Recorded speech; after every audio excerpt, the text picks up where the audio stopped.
Good morning, everyone. So I realized I had the YouTube link open on like three different tabs, so I started hearing that like countdown music just blasting from everywhere.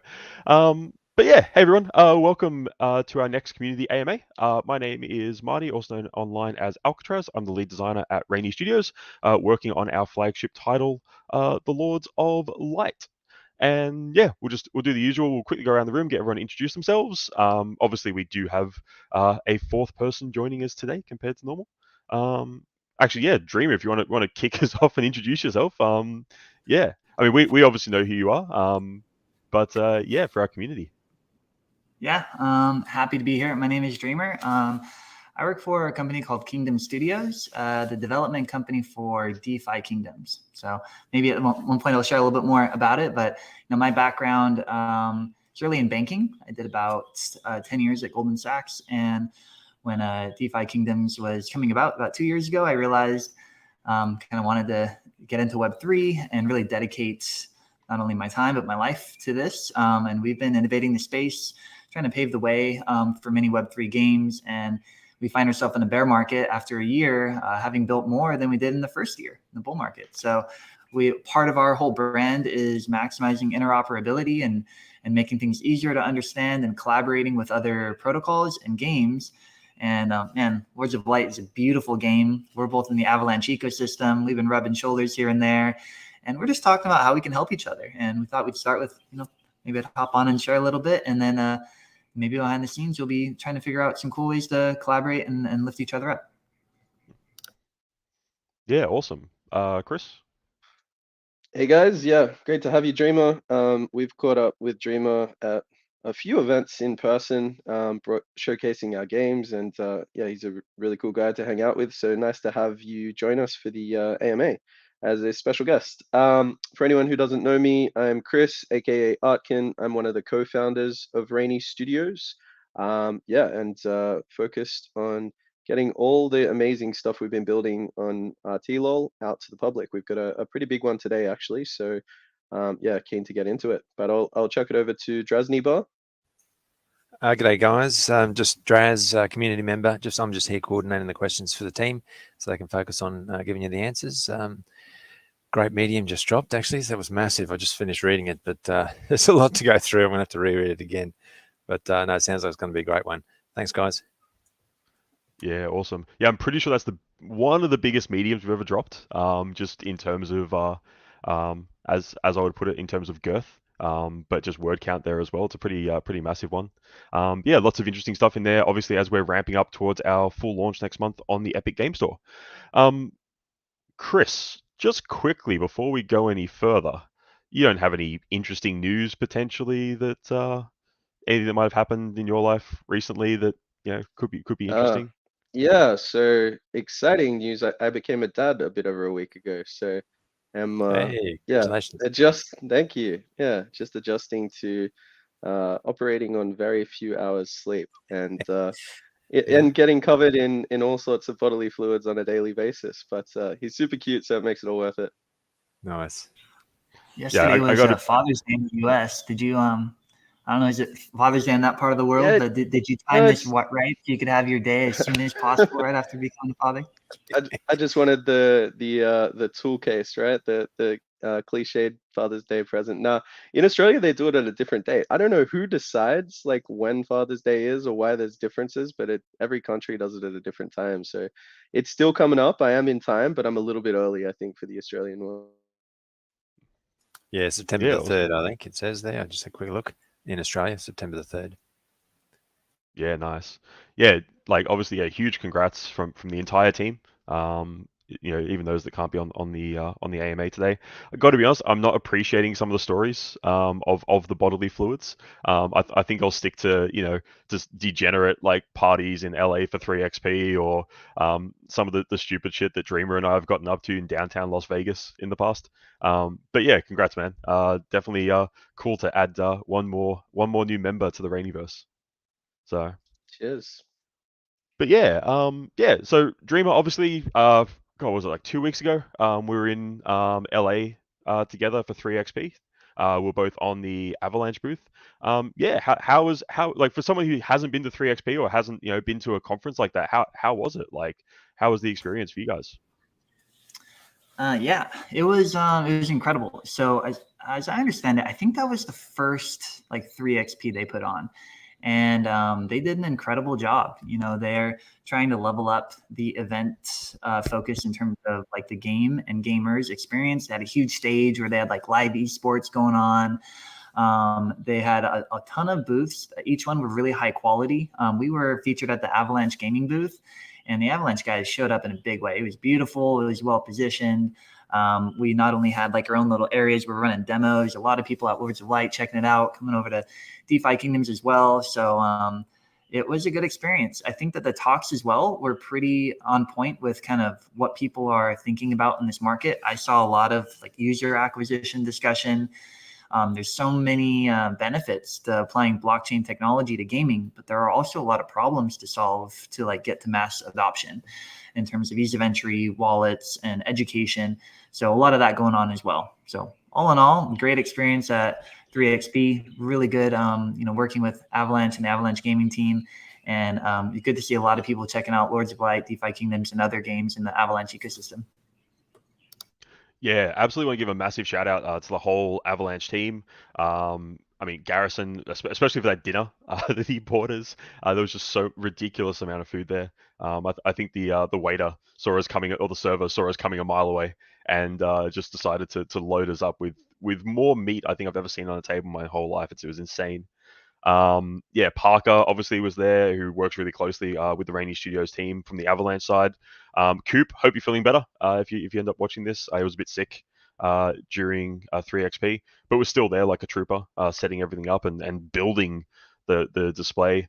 If you have a look in our Medium, there's a couple of photos in there. I dropped a few more on both my not Telegram, on Twitter, and the Rainy Studios Twitter as well.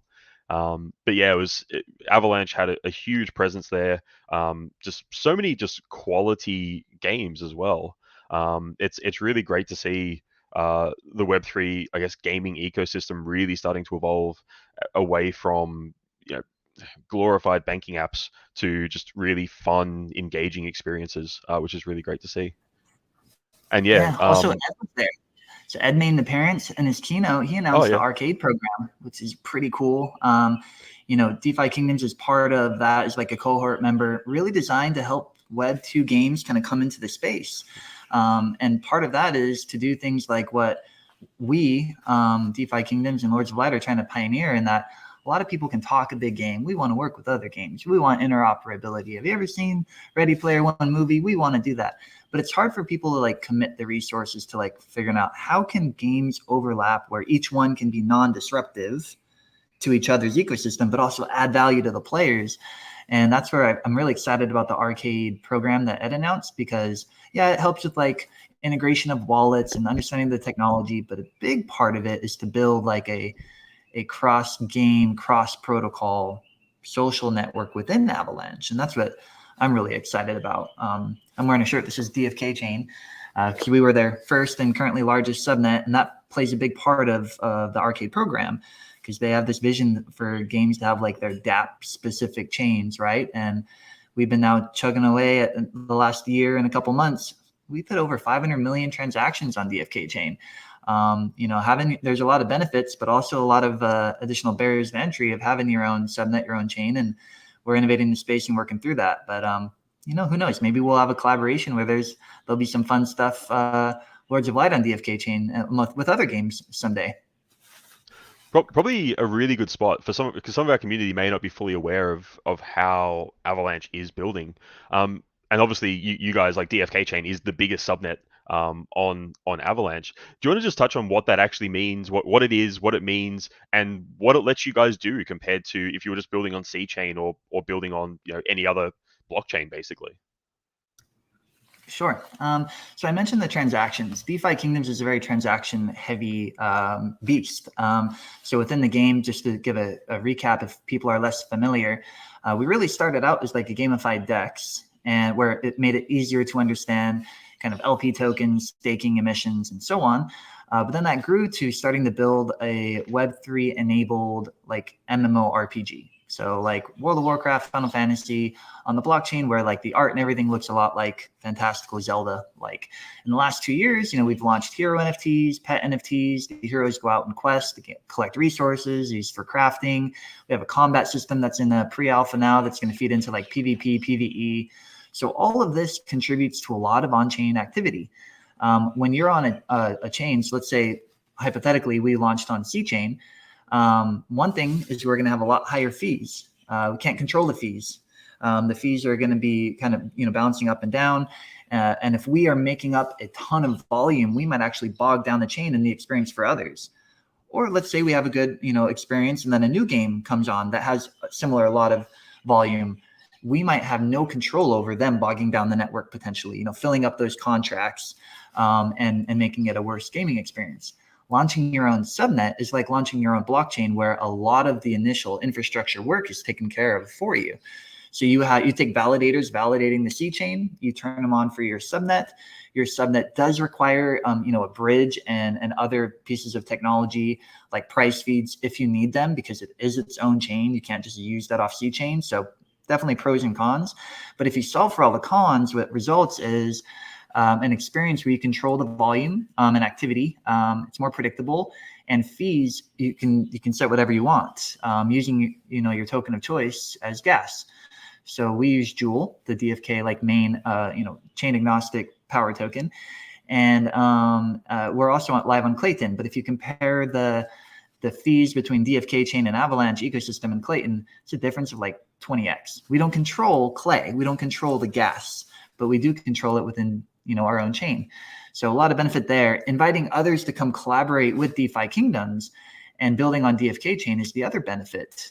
Taking advantage of the players that we have, adding some value to our tokens, adding some value to other games' tokens, and adding to that overall ecosystem is a huge perk of having your own chain. So that's a little bit on subnets and how kind of we've been applying it to the game, and we'll see a lot of other people applying it to games and non-game protocols. Yeah, it's definitely super interesting. And the big thing that you touched on there as well, at least from our perspective, is just that opportunity to collaborate and sort of really tie different ecosystems together by working within different subnets is a really cool opportunity. And yeah, I mean, this has been a long time coming. Obviously, we've been working with Avalanche for a very long time. Probably same for yourselves. And yeah, it's they fully intend to be the number one, blockchain, but obviously the number one gaming chain. And yeah, subnets are a big part of their strategy and why they're able to scale and grow the way they do. So yeah, no, definitely. And yeah, like the big thing with 3xp from my perspective as well, I got a lot of vibes of like early like GDC. Not so much because it's obviously was a bit. It was bigger than E3 this year, because let's face it, there was no E3 this year.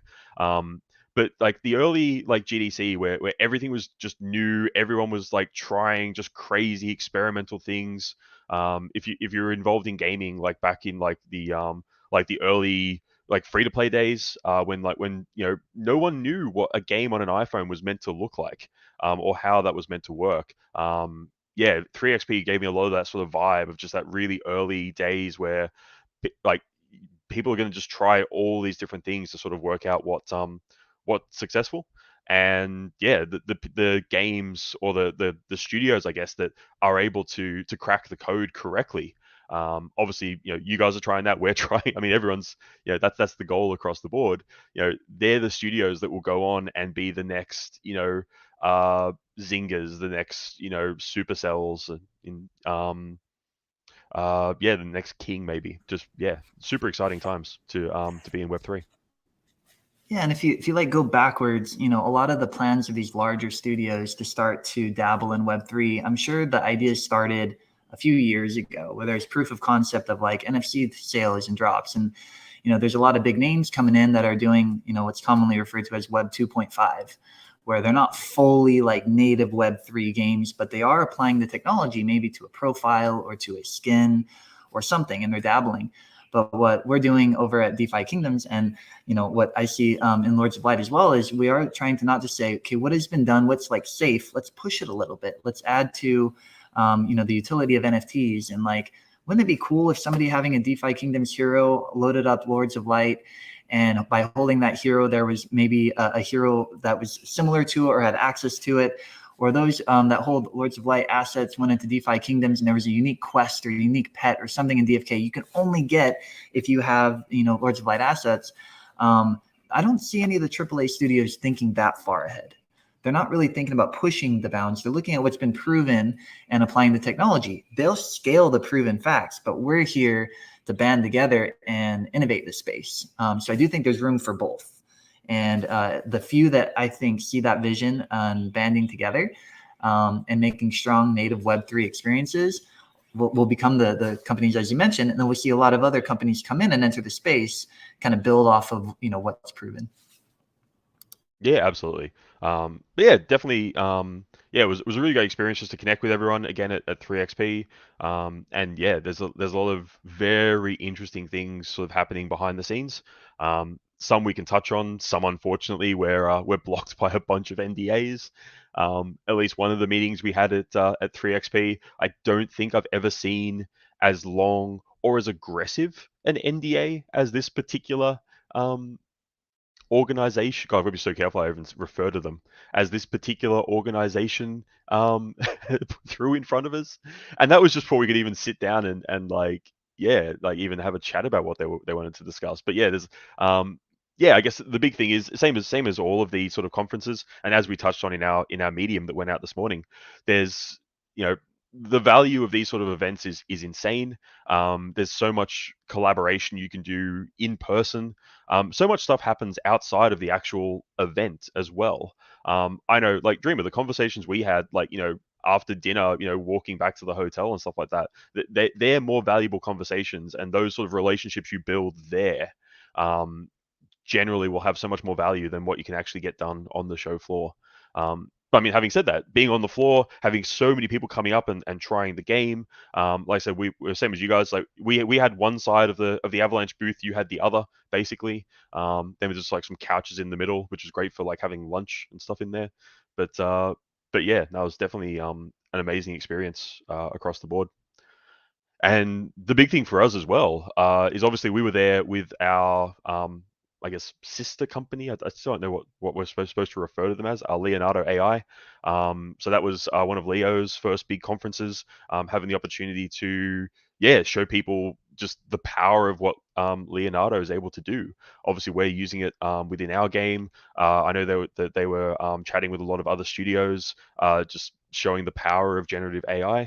And yeah, I have no doubt that there's going to be a lot of fans of Leonardo that sort of get introduced into gaming and into Web3 gaming specifically through us and through other Web3 projects that start using their tools. But yeah, definitely really cool. Yeah, I was really interested, learning more about Leonardo as well. There's now 700,000 or so DFK heroes that have been summoned in. I think it'd be really cool to have a collaboration where like you load up your hero and you're like, you pay some fee in the game and be like, make my hero combating a dragon with a fishbowl or I don't know. And then that like mints an NFT and you use that as a profile picture. There's a lot of people looking at using the technology to like drive gameplay, but then there's also just like the game, the assets that we have, you can do a lot of fun stuff with it. So I'm looking for those discussions to progress, and I'm sure we'll see a lot more of that in the space. Yeah, absolutely. You guys were crushing it over there. But both with the Leonardo offering and Lords of Light, we're kind of like high-fiving across as everybody's coming to the Avalanche Gaming booth, and I feel like we had we were the stars of the show there. Yeah, we had like a couple of laptops running like RTLOL the whole weekend. Oh, sorry, week. It was Thursday and was it Thursday, Friday? I can't remember. It was 2 days. It had like the big screen up the top that had like our launch trailer, which you can see on rtlol.com or on our YouTube channel. Had that running most of the time. We did some stuff up on the big screen. We had a bunch of our friends, I guess, in the ecosystem and fellow influencers. Ali Straza popped by. Mason, our back-to-back reigning tournament champion, was there. It was really great to sort of have a chat with him. We even chatted a bit about the next major set that's coming out, Formations, and yeah, got some of his feedback on some of the card design that's in like sort of testing at the moment, which is really cool. Dub was there. I mean, if you're in Web3, basically everyone was there. So yeah, it was a really great opportunity to actually connect with everyone sort of in person. I didn't know Crypto Stash's mustache was that impressive in person, but there you go. And I don't think I've ever seen him without the jacket and the hat on. But I got to see that once. We're at a dinner, and yeah, I got to see him without the hat on. It's like, oh wow, that's really weird to see him like that. But yeah. But yeah, anyway, yes, that was 3XP. As I said, it was obviously amazing to catch up with you guys there. There's obviously a lot of things in the works at the moment. As I said, a lot of stuff we can't talk about at this stage. But yeah, as we move forward, we'll be able to share more things with our community, which yeah, very very excited to do. Yeah, it was good fun. I enjoyed 3XP a lot, and I know that you guys have a whole plan here. It's nice hopping on and kind of chatting a little bit about that recap. Nice to, I guess, meet everybody in this community. Community building is really big, and it's we have AMAs, we have podcasts called Chaos Cast as well. So maybe Marty or Chris or others, we could have you on some time and continue to have the conversation, talk about fun things in the space, and create some good things. But thanks for having me, Marty. Did you want to discuss anything else before I hop off, or? No, that was pretty much everything. Just yeah, wanted to give our community a chance to meet the infamous streamer, and yeah, just to sort of yeah, touch on some of the things that we've been working on collaboratively at the moment. Cool. Well, hopefully there's more things to come. There's some awesome things in the works, and we actually just dropped our website for any of you that's like, what is DeFi Kingdoms or what is DeFi Kingdoms? Go check out DeFiKingdoms.com. The game actually runs on game.defykingdoms.com, but we have a new informational site that's really helpful. So go check that out. And yeah, you guys are awesome. This game is incredibly beautiful. This game meaning Words of Light, but also DFK, you pulled it up. And I think that we're kind of a match made in fantasy heaven. So excited to do some things for and with each other. Congrats on all your guys' success, and thanks for having me on for a few minutes to recap 3XP. Anytime, man. Like I said, we'll definitely have to catch up again soon. Cheers, mate. Have a good one. Thanks for joining. See ya. Bye. All right. Yeah, if you haven't played DeFi Kingdoms, definitely go check it out. Like I said, they've got multiple realms that basically connect different blockchains. I'm pretty sure Crystal Vale is their Avalanche on the Avalanche subnet. They've even got their own little card game now, which is DFK Jewels, which is really cool. So yeah, if you're into card, I mean, who knows? Maybe people watching a RTLOL, the Raini Studios AMA, might be into card games. Who knows? Yeah, definitely go check that out there as well. But yeah, so obviously just before 3XP, we had our we had our most recent tournament that was sponsored by Chubbyverse. We had 69 players show up or register and check in for that one, which is really cool. And yeah, as I mentioned just before, obviously Mason was able to go back to back. He won the 10K Avalanche Championship, and now has won the Chubbyverse tournament there as well. So yeah, huge congratulations to him. Obviously, we still have to do our lucky door prize. So if you actually have a look in, this is the most recent medium here. If you haven't read it, I'll link it everywhere. Definitely cool to see. But yeah, we did have 2 lucky door prizes, being a 7DS pack and a Chubby Friends NFT. So I guess we should draw those. Which should we do first? What do you reckon, Draz? Do you want to draw the 7DS pack or the Chubby Friends first? Chubby Friends. Chubby Friends? All right. Yeah, why not? So yeah, so I've thrown everyone into a wheel. Nice. I said 59 entries. There was a few players who checked in but did not actually play in the tournament. And as per the rules on bluemint.com, to be eligible for Lucky Door prizes, you do have to at least play the first round. So yeah, unfortunately, some players did get disqualified for that reason. I'll quickly just scroll down the list here of player names. You can go back and watch the video later, make sure your name was there. If it's not, shoot us a DM and we'll see what happens. But yeah, this is obviously provided to us by our friends over at Bluemint. Of all the players who registered, checked in, and played at least one round in the tournament. So yeah, let's, I guess, drum roll, or I probably should have a sound effect prepared for that, shouldn't I? Yeah, we'll draw the Chubby Friends NFT.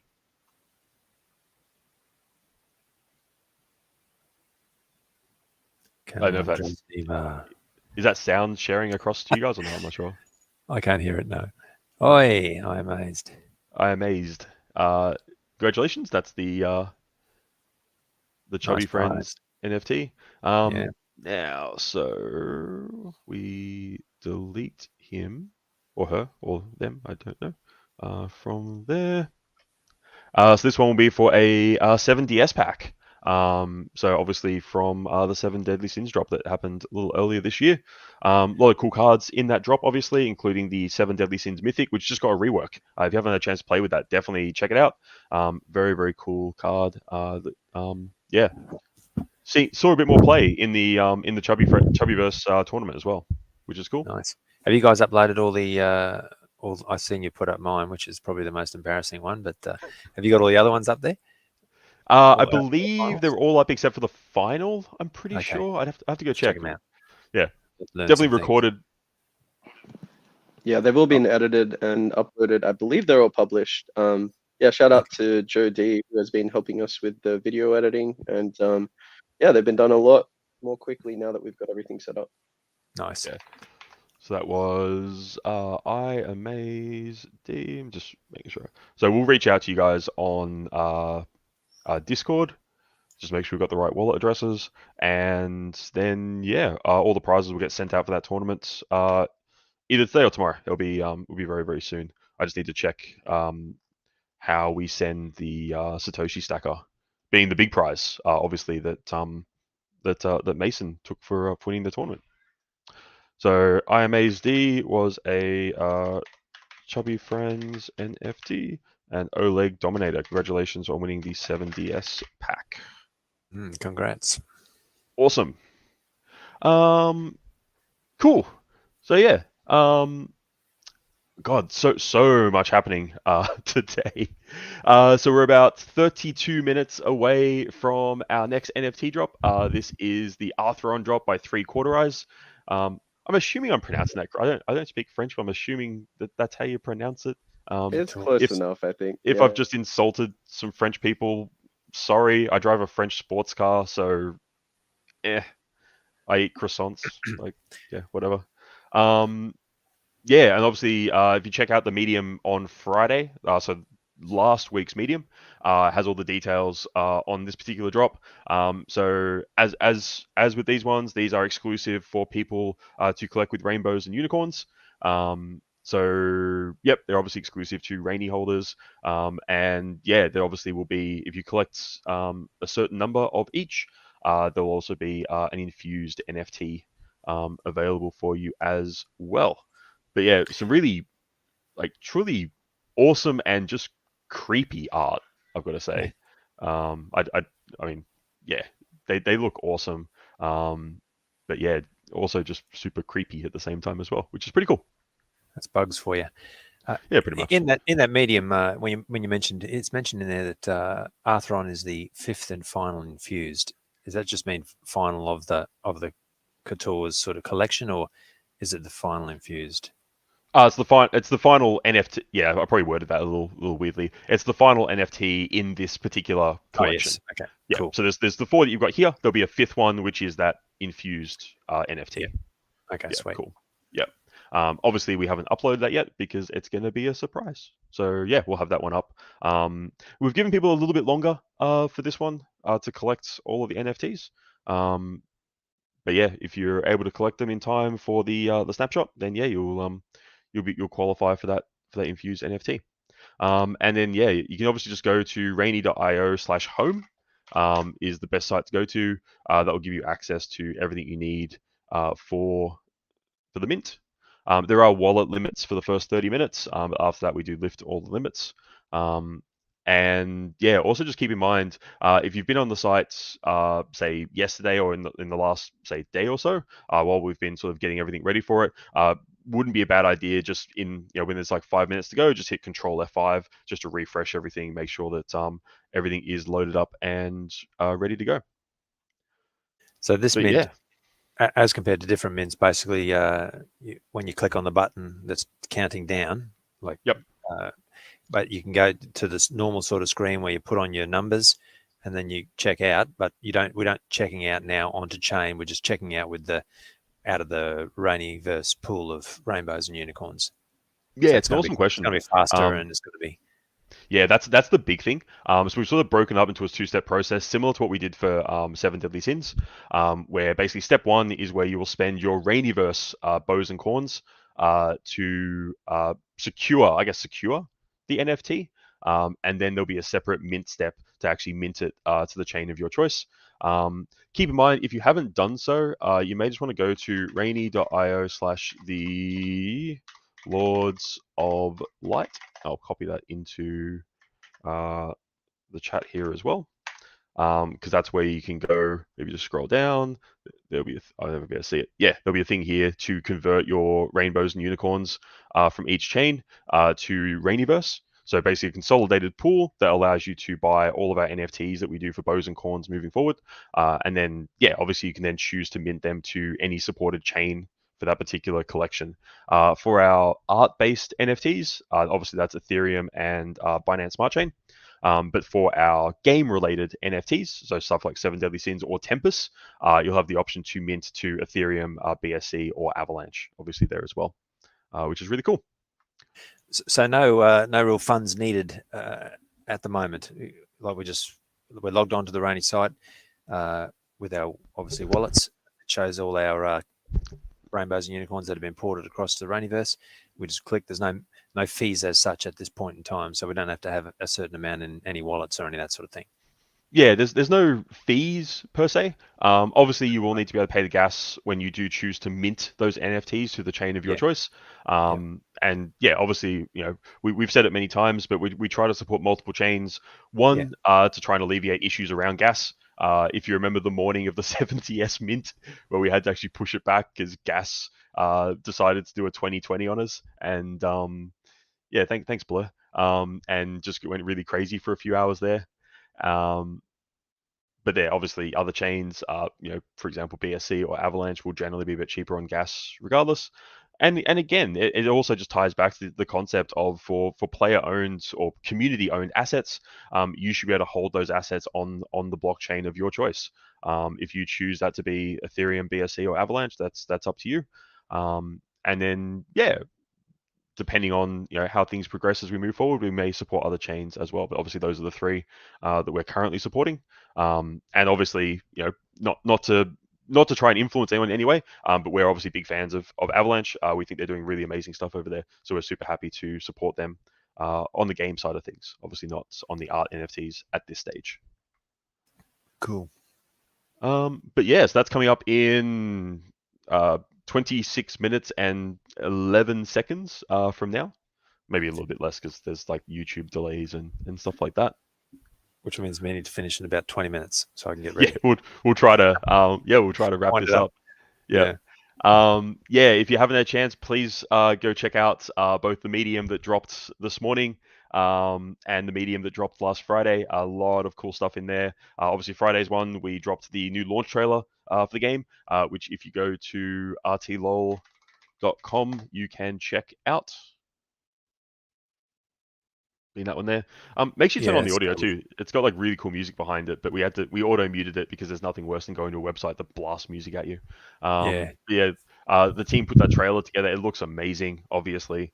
So we're super happy with how that came out. And that will be what you actually see first up when you go to our page on the Epic Game Store as well, which is really cool. Nice. Yeah, very cool. But yeah, so we dropped that. We dropped the details of the NFT drop, the medium today. We did a Apollo, just did a bit of a best is yet to come sort of recap of everything that's been going on. We talked about the tournament. We talked about 3XP. Dropped some crazy photos there. Zed was there. That was pretty nuts. We're at an event and they had like a really awesome DJ. I can't remember his name. So clearly couldn't be that awesome, but it was actually really good. They like wrapped up at like 10 p.m. I'm like, okay, cool. Like I guess that's about it. And then like, and here's Zed. And it's like, oh crap, okay. Like the night just really picked up from that point. Nice. If you haven't heard his cover of the Legend of Zelda theme, definitely go do so. It's a banger. We dropped all the details about Tempest. So that's obviously, formerly known as Seasons or Set 2. We changed the name to Tempest just to make it a bit easier because Season is a big thing within the game itself. We have season cards, so we just wanted to change the name there just to make it a bit clear. But yeah, set 2, a lot of powerful cards in that set. Obviously, two of the most powerful mythics were introduced there with the Rainbow Lotus and Aurora. I mean, Aurora has seen play in every tournament, and I think that will be the case moving forward as well. Yeah, that's a great card, isn't it? Yeah. Probably the big thing for this set is we've allocated to support our community. We've allocated a lot of packs for Rainbow and Unicorn holders this time around. So there is a total of 900 packs for each of those. They'll be divided up across both raffles and auctions like we did for 7DS, but most of them will actually just be available for general sale.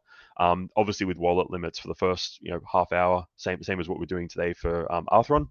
But yeah, we just wanted to really make sure that we're supporting our community and rewarding our community for being with us for the last 2 years. So yeah, literally 2/3 of the packs from Tempest will be going exclusively to Rainy token holders. Same as 7DS, we had a lot of people who enjoyed the collector packs last time and the Chad bundles. We decided to ramp it up a bit with our Super Chad bundles this time around. Similar to what we did for 7DS, the difference being that they will contain 20 packs, not 17. But still at the same price, so you're just getting more packs of this set. Still one guaranteed mythic, but obviously keep in mind that this set has 2 mythics. So yeah, you may or may not crack both. Odds are all there on the screen there at the moment. But yeah, those Super Chad bundles, 20 packs, and yeah, at least one guaranteed mythic in those packs, which is really cool.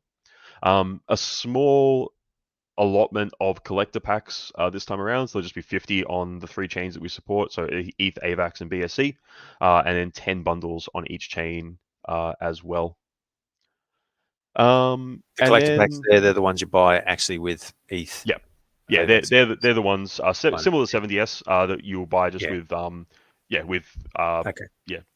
your more standard tokens, so ETH, BNB, and AVAX token.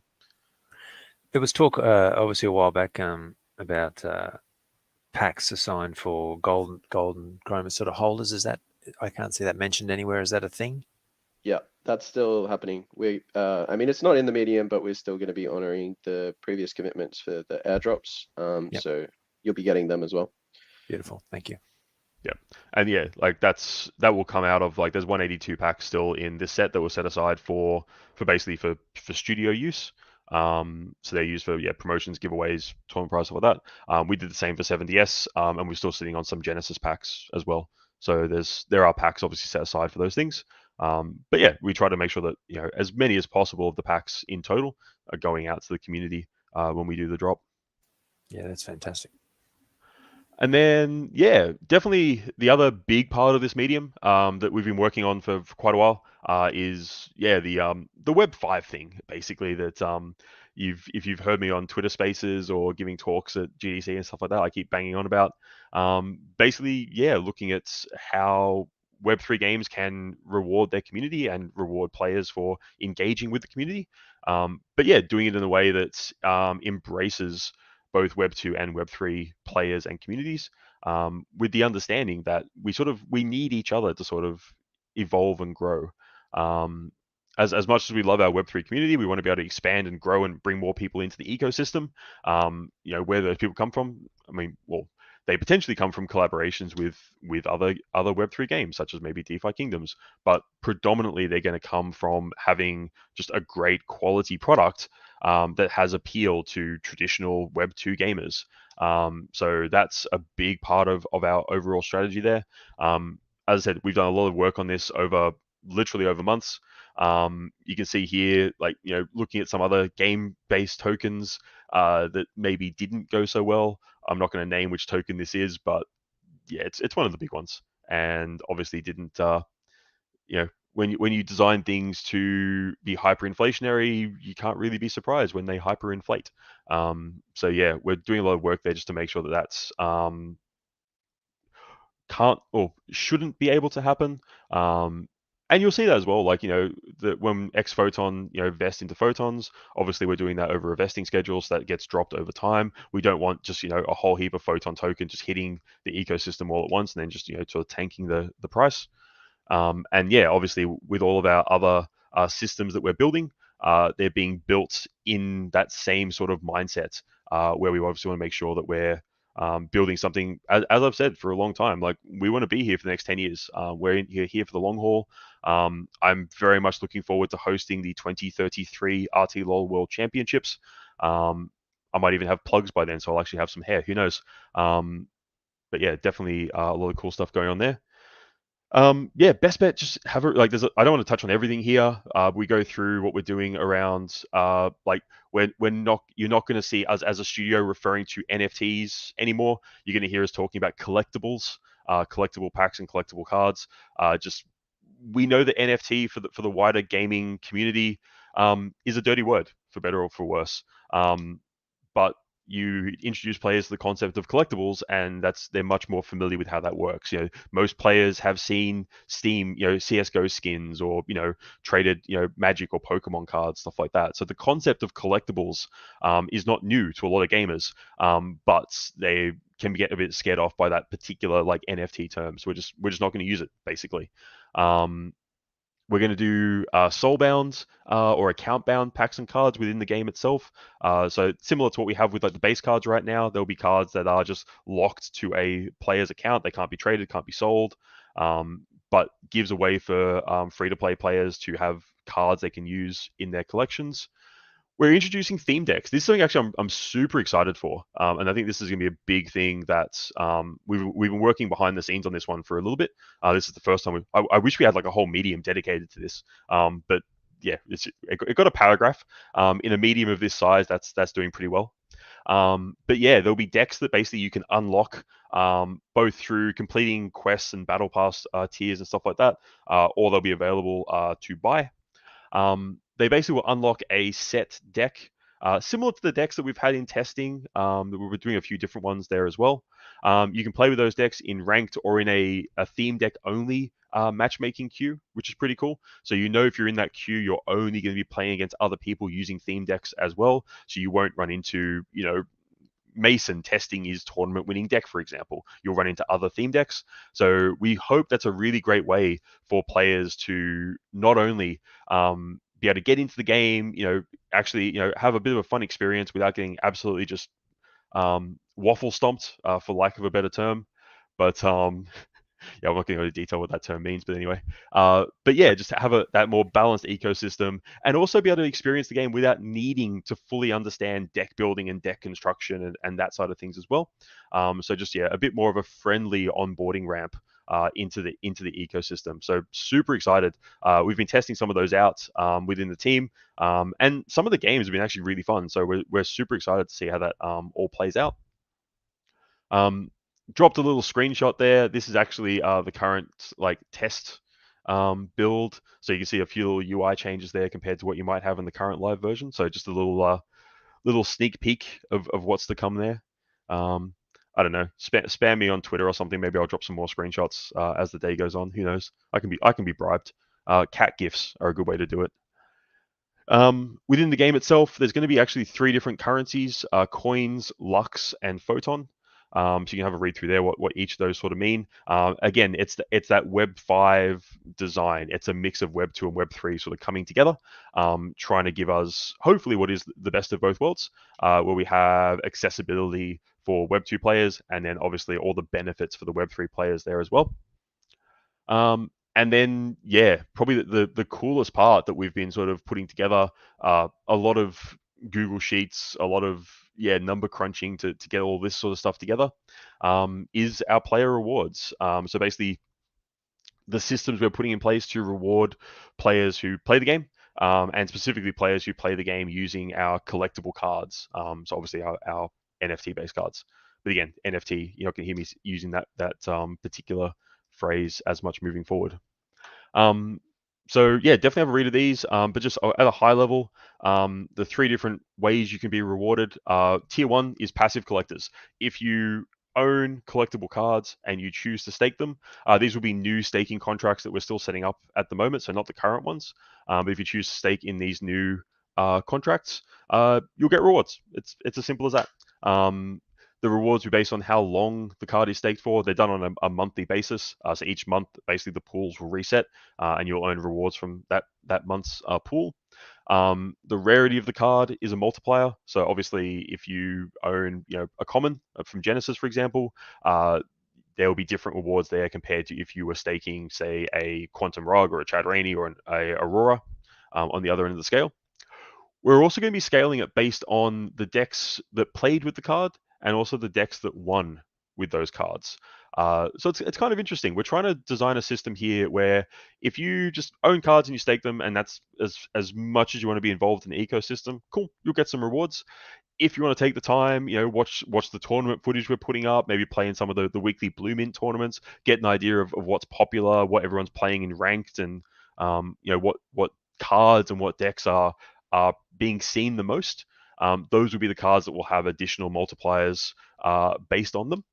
So they're the ones, obviously, that you'll get additional rewards. So there's value in understanding the meta and understanding what will be happening and which cards you should be looking to passively collect, I should say. The cool thing that we've built here as well, and I can see Instant Coffee's asking a question on Telegram, and yes, this is basically what the rental system is sort of looking at. When you stake one of your collectible cards, you'll get what we call a faded card. And then, if you look at them in your collection, that will just be like a faded version of the full card. Those cards can still be played with, and they will earn active collector rewards. But the cool thing is the actual split of rewards between the person playing with the card and the person who owns the collectible card can be set when you actually stake the card in the first place. So it'll be baked into the NFT's metadata. So for example, let's say, I've got a bunch of cards that I've got staked, I can actually set maybe a 50-50 split on my faded cards. I can, send them all over the Draz so he can play with them, and I'm going to get 50% of the tier 2 rewards that Draz gets from those. Or maybe Draz is a really good player. I mean, he made the semi-finals, so clearly he's better than me because I've never even made the finals in any RTLOL tournament. And maybe Draz is like, no, I want 70-30 or I want 80-20. So yeah, it's a cool way for players to be able to, both earn passive and active sort of rewards. And yeah, like I said, on faded cards, they can be split between the person who actually plays the games and the person who owns the original collectible. So when someone picks a card, do they actually pick a card based on that? They have all that information available to them, or they just add that card to the deck and they just get whatever one comes first? And I wouldn't bang too much on my skill, mate, for you to earn some money. I've never even played in an RTLOL tournament. So actually, I've played in some of the weekly ones, but none of the big ones, obviously. Yeah. So yeah, So in the actual deck builder, we're doing a system where basically you can select which which collectible cards or faded cards you want to put into a specific deck.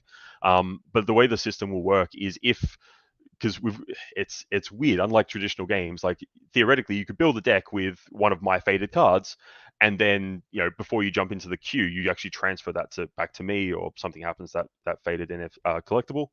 So yeah, the system will always try to make sure you end up in a game. So for example, if you built it with, say, one of my faded NFTs, and in the meantime, between building the deck and going into the queue, that's no longer in your wallets. So we check your wallets actually pretty regularly. Then it will basically try to default back to a collectible card that you have in one of your wallets. If it can't find one of those, it will try to default to a soulbound card. If you don't have those and the deck is no longer valid, it'll kick you out of the matchmaking queue and just give you a little message saying hey, you're trying to play with 2 copies of airdrop, and we can only find 1 in your account, basically. Jeez. That's some serious coding, is it, in the back end? Yeah. We've actually, not to go into too much detail, because we've got to be careful dropping too much detail, because the more we tell people about how the back end works, the more potentially we're opening ourselves up to people trying to manipulate or hack or scam the system. Sure. But we've actually got we've got the game client, which is what you guys see, that downloads through Elixir and you actually play. we build a version of that client, which is the dedicated backend servers that you're connecting to when you actually play a game.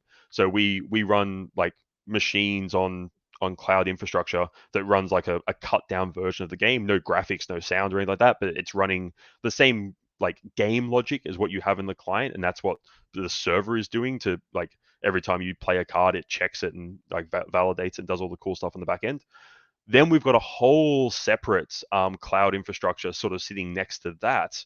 That basically everything you do within the metagame or the ecosystem. So every time you open a pack, every time you build a deck, every time you validate a deck, every time you unlock a tier in the battle pass, this whole extra system is running and validating every single thing that happens. And basically like sends back to the client like, yep, yeah, we agree you've got enough XP to unlock the next tier. Here are your rewards. And then it will trigger all the cool animations and all that fun stuff. So yeah, kudos to the team. There's been an insane amount of development happening over the past several months. And yeah, we're obviously that's all being like very thoroughly tested. As I mentioned on Telegram the other day, we've actually brought in some consultants that I've worked with previously, who are just 10x developers by like they're ridiculously talented, just to help us get everything over the line and just to test everything and make sure that from an outside perspective that everything is just rock solid and ready to go when we launch. So yeah, there's a lot of stuff happening there. Sorry, I just realized the time. I'll quickly just bang through these. But yeah, we'll go into more detail on these obviously as we get closer and closer to the launch. Active collectors, this is rewards for playing the game. So this is where if you're playing with either a collectible card, so if for some reason someone has chosen not to stake the card, they just want to play with that collectible, sure, we'll let you do that. If you've staked it and you want to play with the faded card, either yourself or you've sent it to someone else, or rented it to someone else as an example, that's, this is all part of this reward here as well. Where's my mouse? My mouse is there. Then yeah, obviously a lot of those systems being set up, and yeah, in a similar way where you get rewards based on playing and winning for passive rewards. Active are the same, so obviously you get rewards if you play with them. You get more rewards if they win. Obviously the rarity and the leaderboard, like the MMR ranking, comes into play there as well. And then I found that GIF. Search Google for active collectors, and that's the first GIF that comes up for some reason. I have no idea why. And then our tier 3 rewards. This is the cool one. This is the secret sauce. This is where it gets interesting.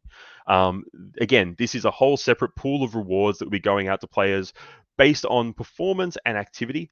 So we're basically doing it based on how well you do in the leaderboard rankings, but also how much XP you earn in a given month as well. So for our players who really want to just get in there and grind, there are rewards sort of based on that sort of level of engagement, as well as like getting high up on the leaderboards in each calendar month.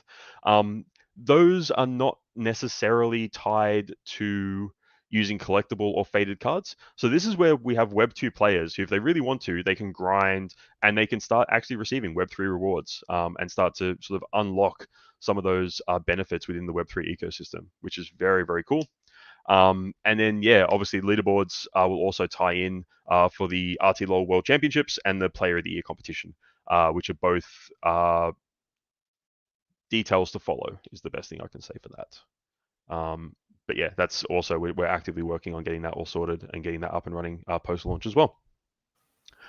But yeah, God, Chunky Medium. I think that's got to be the biggest one I think that we've ever put together. If not, it's up there.